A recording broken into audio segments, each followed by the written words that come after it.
প্রকৃতির অনেক আশ্চর্য সৃষ্টি আছে আমাদের দেশে, কিন্তু কিছু জায়গা এমন যেগুলো নিঃশব্দে চোখে ধরে, মন ছুঁয়ে যায়। আজ আমরা চলেছি কক্সবাজার জেলার উখিয়া উপজেলার এক বিস্ময়কর মনোরম গ্রাম রহমতের বিলে। পালংখালী ইউনিয়নের ট্যাংখালী এলাকার অবস্থিত এই রহমতের বিল গ্রামটি মানুষের কাছে শুধু একটি বিল নয়, এটি জীবনের অংশ। সংস্কৃতি, অর্থনীতি এবং নানাবিধ কারণে এটি খুবই একটি গুরুত্বপূর্ণ জনপদে পরিণত হয়েছে। প্রায় সারা বছরই এখানে পানি থাকে, তবে বর্ষাকালে বিলটি পরিণত হয় এক বিশাল জলরাশিতে। নাফ নদীর পানি ঘেঁষা এই গ্রামটি বর্ষাকালে অথই পানিতে ডুবে থাকে প্রায় জায়গা জুড়ে, এবং শীতকালে এটি আশ্রয় নেয় হাজারো পাখির নিড়ে। প্রতিদিন সকালে পাখিদের কলরব আর হালকা কুয়াশার মাঝে সূর্যের আলো, সকালের সূর্যোদয়, বিকালের স্নিগ্ধ রোদ শেষে সূর্যাস্ত উপভোগ করার একটি সুন্দর গ্রাম যদি আপনি খোঁজেন, রহমতের বিল কিন্তু এক অনন্য গ্রাম হিসেবে আপনার কাছে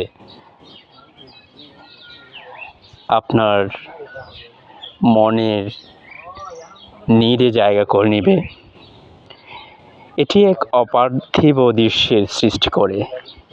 ঈদের মৌসুমগুলোতে বছরের নানা সময়ে বিভিন্ন জায়গা থেকে আগত অতিথিদের একটি কলরব থাকে এই গ্রামটিতে। এটির নাফ নদীর পাশে মাছের যে ঘেরগুলো রয়েছে, সেগুলো এমন একটি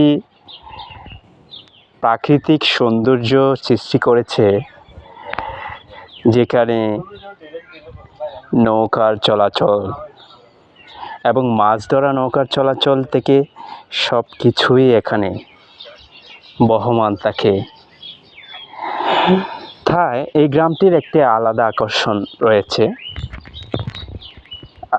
এই গ্রামটিতে আসার জন্য ট্যাংখালী থেকে রহমতের বিল, দক্ষিণ রহমতের বিল এবং উত্তর রহমতের বিল দিয়ে আলাদা সড়কে আসা যায়।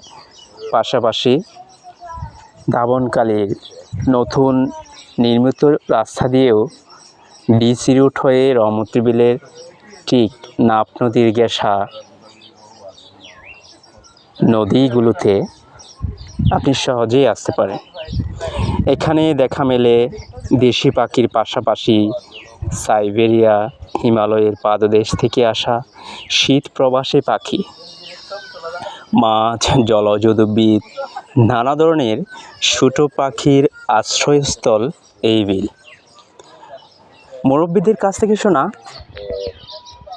এখানকে এক সময় সাম্পান দিয়ে বালুখালী এবং নলবনিয়া দুটি বৃহত্তর বাজার ছিল এক সময়। তখন নাফ নদী দিয়ে নীলা, টেকনাফ, হোয়াইখাং, ওইদিকে বালুখালী, এই লম্বা নদী জুড়ে এখানে অনেকগুলো বাজার ছিল। মানুষের চলাচলের একমাত্র পথ ছিল এই জলপথ। আজ আমরা এক্সপ্লোর করতেছি রহমতের বিলের জুড়ে বিস্তৃত বিভিন্ন নদী, শিক্ষা প্রতিষ্ঠান, মাদ্রাসা, মসজিদগুলো এবং মানুষের জনপদগুলোর ভৌগোলিক অবস্থান। রহমতের বিল স্থানীয় কৃষকদের জন্য আশীর্বাদ স্বরূপ। বুড়ো ধানের চাষ, মাছ ধরা, হাঁস পালন এসবই গড়ে তোলে এখানকার মানুষের বেশিরভাগের জীবিকা। এই বিলের উপর নির্ভর করে হাজারো মানুষ। তবে আজ এই বিলের সৌন্দর্য ও বৈচিত্র্য হুমকির মুখে। অপরিকল্পিত মাটি কাটা, পানি নিষ্কাশন এবং জলবায়ু পরিবর্তনের প্রভাবে বিলের ভারসাম্য নষ্ট হচ্ছে। যেভাবে হারিয়ে যাচ্ছে দেশের অন্যান্য বিলগুলি, রহমতের বিল হয়তো তেমনই এক পরিণতির দিকে।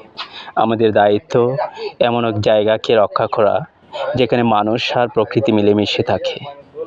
রহমতের বিল শুধু উখিয়ার না, এটা বাংলাদেশের একটি জীবন্ত নিদর্শন, প্রাকৃতিক ঐশ্বর্যের প্রতীক।